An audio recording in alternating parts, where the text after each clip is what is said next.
네, 여러분 안녕하세요. 이삭의 샘 김이상 목사입니다. 우리 남편들이 아내를 부를 때 쓰는 말 중에 마누라라고 하는 말이 있지요.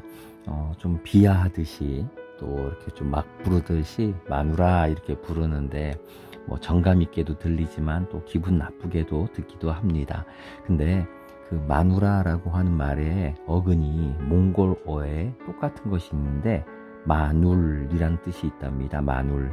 그 뜻이 뭐냐면 왕비라고 하는 그런 뜻이라고 합니다. 그래서 마눌님 그렇게 불렀다네요. 원래 왕비님, 그 부인을 왕비님처럼, 그 마누라 이거는 왕비님을 부르는 그러한 원래 뜻이 있다고 말합니다. 이 말씀 드리는 이유는 오늘 그렇게 서로를 존귀히 여겨주고 높여주는 그런 귀한 하루가 되면 어떨까 하고 생각을 합니다. 남편분들은 아내분들을 왕비님이라고 부르면서 설거지 한번 해드리면 얼마나 좋을까요? 또 우리 아내분들도 남편에게 또 그렇게 높여주면서 섬겨준다면 얼마나 좋을까요? 오늘 하나님께서 주신 말씀은 마가복음 2장 3절의 말씀입니다. 사람들이 한 중풍병자를 4사람에게 메워가지고 예수께로 올세 무리들 때문에 예수께 데려갈 수 없으므로 그 계신 곳에 지붕을 뜯어 구멍을 내고 중풍병자가 누운 상을 달아 내리니 예수께서 그들의 믿음을 보시고 중풍병자에게 이르시되 작은 자야 내 죄 사함을 받았느니라 하시니 어떤 서기관들이 거기에 앉아서 마음에 생각하기를 이 사람이 어찌 이렇게 말하는가? 신성모독이로다. 오직 하나님 한 분 외에 누가 능히 죄를 사하겠느냐. 아멘. 오늘 본문은 너무나 유명한 그 장면이지요. 중풍병자를 지붕에서 달아내린 그러한 장면입니다. 너무나 유용하니까 제가 뭐 별다른 얘기는 안 하겠지만 오늘 이 마가복음에서는요, 이 장면을 아주 간략하게 요약을 하면서 몇 가지 초점을 두고 있습니다. 자, 보시죠. 한 중풍병자, 참 불쌍한 사람이에요. 움직이지도 못하고 아무것도 못하는 무능하지요. 무능력하고 힘도 없고 당연히 돈도 별로 없을 거예요. 그리고 무시당하는 사람이겠죠. 근데 이런 사람에게 4명이나 되는 주변에 사람이 있었어요. 친구들일 수도 있고 또는 이웃일 수도 있을 거예요. 또는 나치부치 모르는 사람도 있을 수도 있어요. 그런데 이 사람들이 4명이나 되는 사람들이 나서서 돕습니다. 자, 어떻게 도와줍니까? 이 사람들이 이 한 사람을 메고 나옵니다. 그리고 예수께로 옵니다. 예수님이 우리 인생 문제를 해결하실 수 있다. 이 무능력한 친구도 없고 사람도 없고 이 사람을 고치고 해결할 수 있는 사람은 예수님뿐이다. 그러면서 예수님께로 데려옵니다. 그런데 문제가 있지요. 뭐가 있습니까? 사람들이 너무 많아요.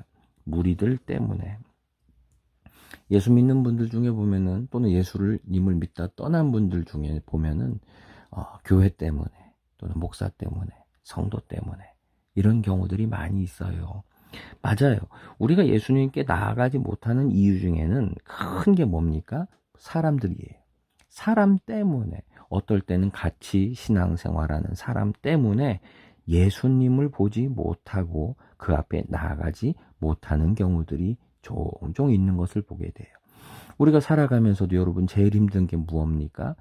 물질 없는 것도, 시간 없는 것도, 건강 없는 것도 힘들죠. 근데 이런 사람의 문제가 참 얼마나 힘들고 어려운지 몰라요. 이렇게 사람 때문에 예수님께 나아갈 수 없어요. 자, 포기할까요? 포기하기도 쉬워요. 나 사람 때문에 교회 안 간다고.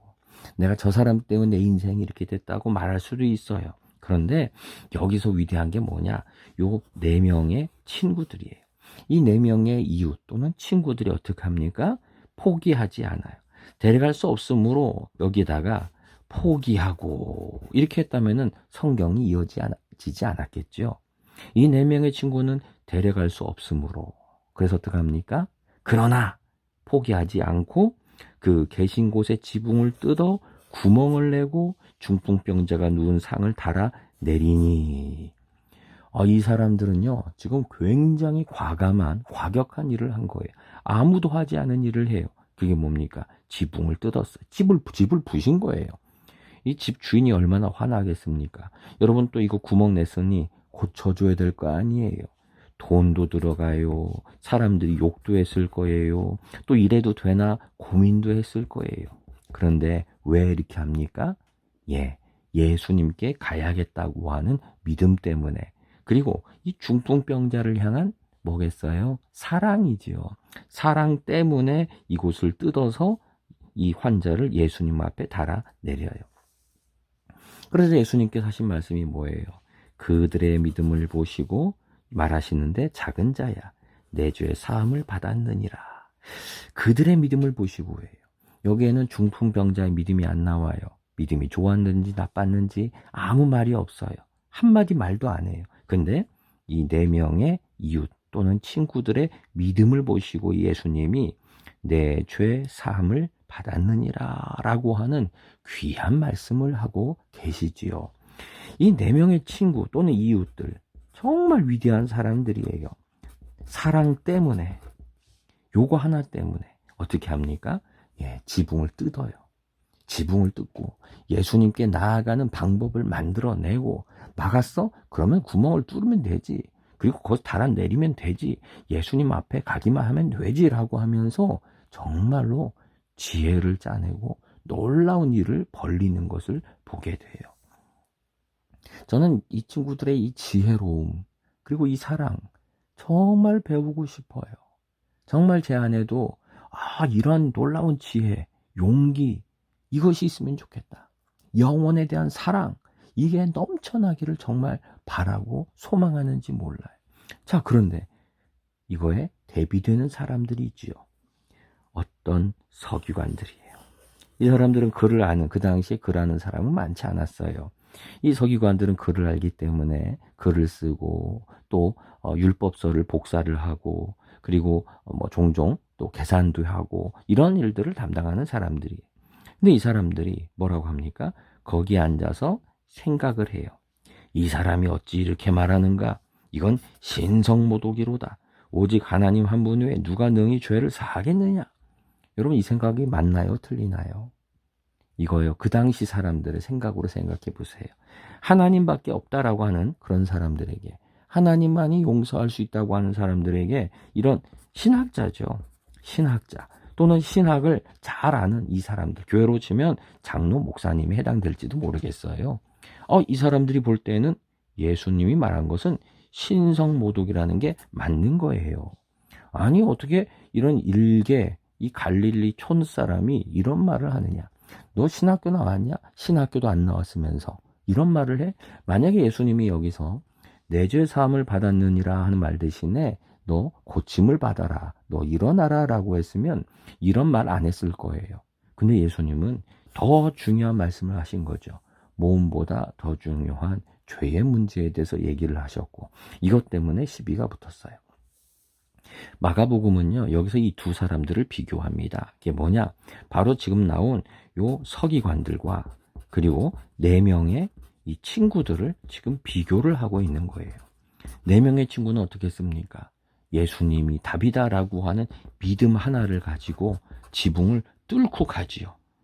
돈을 들이고 시간을 들이고 힘을 들이고 그러면서 뚫고 나아가는 정말 강한 믿음이에요. 뚫고 나아가요.